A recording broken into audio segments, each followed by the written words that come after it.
মারুন আরো দূরে, না সমস্যা নাই। এবারে দেখা না, এই বেটা দাঁড়া।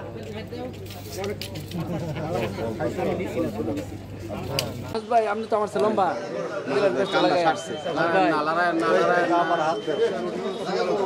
দাঁড়ান, না দাঁড়ান।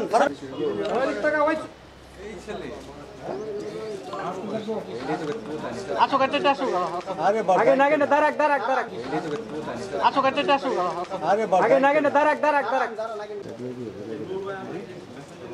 হ্যাঁ ভাই আসতে পারেন।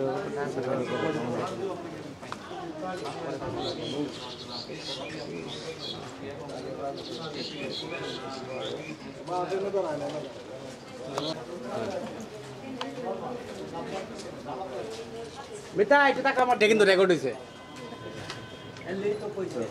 আমি গালি দিলে রেকর্ড হইতো, এটাই কইল। এটা কিন্তু রেকর্ড হইছে।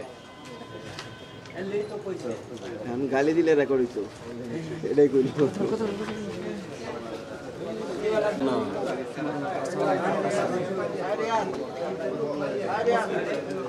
সবার হইলে কোন যায়, সবার হইলে কোন যায়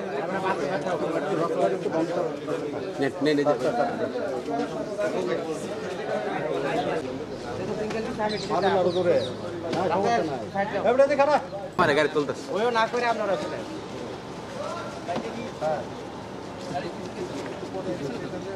আমাদের কাছে ঘটনা স্বীকার করে ঘটনার টোটাল সিকোয়েন্স বর্ণনা করে আমাদের কাছে বক্তব্য দিচ্ছে একজনই চরিত্রের মধ্যে দীর্ঘদিন ধরেই দাম্পত্য কলহ, ঝগড়াঝাটি, মারামারি লেগেই থাকতো। এই ঘটনা গত বৃহস্পতিবারে তাদের এই কিস্তির টাকা নিয়ে তাদের স্বামী স্ত্রীর মধ্যে একটা ঘটনার সূত্রপাত। তার আগের থেকেই এই আলী হোসেন এই ধার দেনা ঋণের বোঝা নিয়ে সে পরিকল্পনা করে যে সে তার স্ত্রীকে মেরে ফেলবে, তার বাচ্চাদেরকে মেরে ফেলে। সংগঠিত ট্রিপল মার্ডারের ঘটনায় মূল হোতা স্বামী আলী হোসেন গ্রেপ্তার করা হয়েছে। ডিবি পুলিশ তাদেরকে গ্রেপ্তার করছে, তাকে গ্রেপ্তার করছে এবং সেই ঘটনায় নিজেকে সম্পৃক্ত করে পুলিশের কাছে জবানবন্দি দিচ্ছে। এবং এই ঘটনায় একজন জড়িত, সে তার স্ত্রী এবং 2 সন্তানকে মেরে একটা গর্ত করে গর্তের মধ্যে তার বাড়ির পাশে গর্তের মধ্যে লুকিয়ে রাখে। পরবর্তীতে ডিবি পুলিশের হাতে সে গ্রেপ্তার হয়। এটা হলো যে পারিবারিক ঋণগ্রস্ততা, কাজকর্ম না থাকা, অভাব অনটন সব কিছু মিলিয়ে সে ডিপ্রেশনে ছিল, এটা আমাদেরকে জানাইছে। এবং এই ডিপ্রেশন থেকে সে একসময় মনে করছে যে স্ত্রীকে হত্যা করে, বাচ্চাদের হত্যা করে সে নিজে আত্মহত্যা করবে। তার অংশ হিসেবে সে এই কাজটা করছে, এটা সে আমাদেরকে জানাইছে।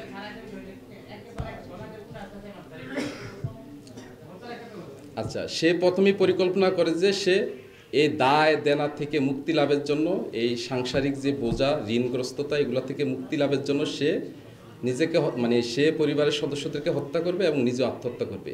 তার অংশ হিসাবে গত বৃহস্পতিবার রাত 10টার দিকে সে তার স্ত্রীকে ডেকে তুলে এবং ওন্না পেঁচিয়ে তাকে হত্যা করে। পরবর্তীতে একে একে তার 2 সন্তানকে একইভাবে ওন্না পেঁচিয়ে হত্যা করে এবং বাড়ির পাশে যে জঙ্গল আছে সেখানে নিয়ে রাখে। পাশে একটা নরম মাটি ছিল, সেখানে গর্ত করে এই 3টা ডেড বডি সে পুঁতে রাখে।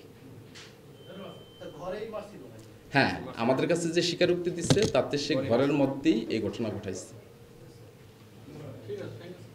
মারুন আরো দূরে, না সমস্যা নাই। এবারে দেখা না, এই বেটা দাঁড়া।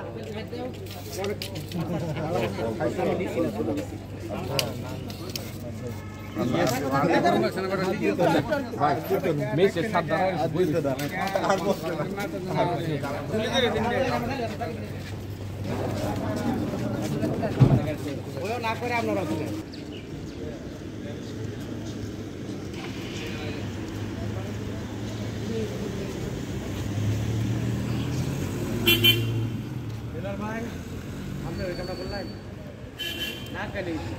এই যে আমার হয়েছে যারা